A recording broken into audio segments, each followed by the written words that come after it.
Hello guys and welcome to Dragon Puppet. My name is Thomas and today we're going to be painting this Sergeant Ripper Jackson model.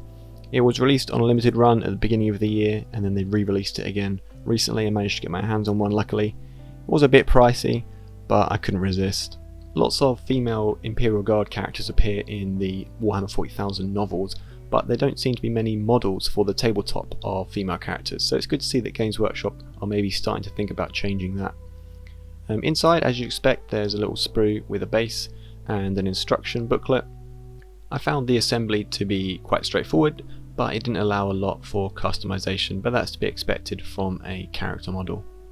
As you can see there, they also suggest some paints you can use, and it features a stat block for an Imperial Guard veteran so that you can use Sergeant Ripper Jackson on the tabletop, and it appears in various languages. That about wraps up the talking part of the video. Any more information from me will be found in the annotations, so be sure to turn those on if you want. Either way, sit back, relax and enjoy some lo-fi along with the painting and assembly of this miniature.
thanks for watching. I hope you enjoyed the video. If you did, make sure to subscribe and stick around for some more stuff like that in the future. See you next week.